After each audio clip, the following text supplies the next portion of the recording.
Hey everyone, how's it going? Welcome back from your February break. I hope everyone got rested and is ready to jump back into things. As you can tell, I'm not there. It's because my wife has had our baby. Her name is Beatrice Marcel Clapp. She's doing awesome. Levi's doing great, and we're just taking a couple extra days here to get everyone adjusted, and I will be back with you on Thursday this week. Brady gave me an email wondering what the heck to do with the project that I left for you all last week that had to do with the alternative energy sources. So what I'm going to do right now is do a quick little video that's going to give you a kind of a tutorial of what I'm expecting. So bottom line is I've given you 8 of the alternative energy sources that we looked at in class, and a couple of them we didn't get to very in depth, or some of you, some classes weren't even assigned those topics. In those topics I've outlined the kind of nuts and bolts, the pros and cons of each on that sheet that has been given to you.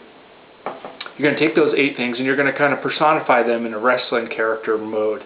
Now that could be just a name, it could be a symbol, or it could be kind of like a cartoon character type of thing. I have chosen to do the cartoon character type of thing, and I gave them a name. So let me introduce you to my 8 sources. This is probably the first thing you're going to need to do is create your characters. So first, let me introduce you to Geothermal the Great. There you go. And then we have Junkyard Dog Matt the Methane Man.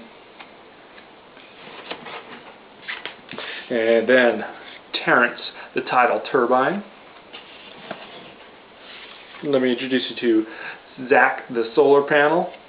I don't know where I got that name. Wayne Wind.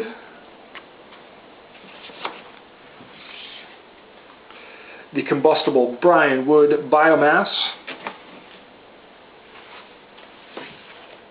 Derek the Hydro Dam. And finally we have Ned Nuke.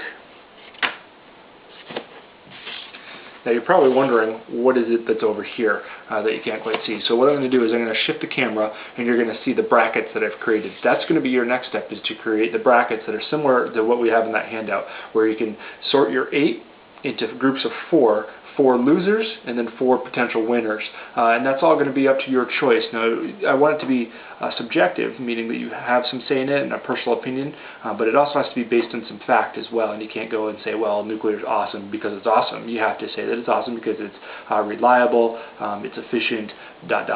So let me divert the camera over to this way and we'll take a look. Okay, so as you can see, I put all my characters up top of the screen here, and what I want to do is within my brackets I want to sort 4 onto this side and 4 onto this side, and we have, oops, our winners are on this side. So I'm going to take nuclear, and I'm going to put nuclear down here. Geothermal I think is pretty good, and our dump plan is pretty good. I think I like wind. I'm going to leave that there. Solar, even though I like solar pretty well too, I'm going to put solar down here. And then we have our dam, and then we have our wood-burning biomass. So just because they end up on this side doesn't mean that they're horrible. It just means that they're not going to enter into my personal top 4, eventually getting to a winner. And don't forget, when we go this way, we're looking for a loser. So why don't we tackle this side first? I'm going to go bracket by bracket. So we've got these 2 up against each other, and I'm going to kind of weigh the pros and cons of both and say, well, if I have to choose between these 2, I would probably choose the renewable wood-burning method.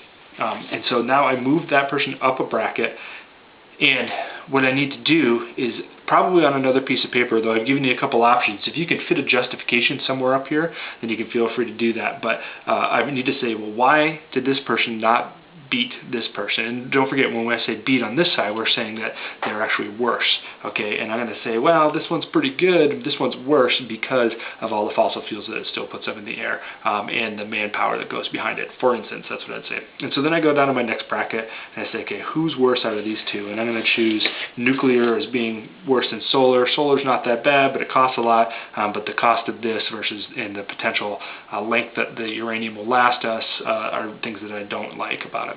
So then you're going to have these up against each other, and there'll be one grand loser. Okay.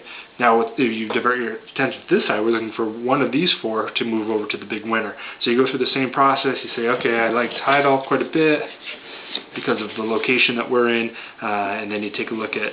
I definitely like what UNH is doing with their methane trapping and burning, and then you'd have these two go up against each other to get a final winner. The most important thing is that you have justifications all along the way as to why one got stuck behind and one advanced. Okay, and again, that's probably best done either on the back of one of these or for you to actually take a separate piece of paper and put it on there. So that concludes pretty much the tutorial on that. Feel free to email me at any point, and I'll be checking that tomorrow, and I can help you further. But the project is still going to be due on Wednesday, and if you didn't get through all the presentations in class, well, that's okay. You have that white sheet that you all worked on with the pros and cons. You just might need to do a little bit of sharing or some research on your own. Okay, best of luck to you, and we'll see you soon.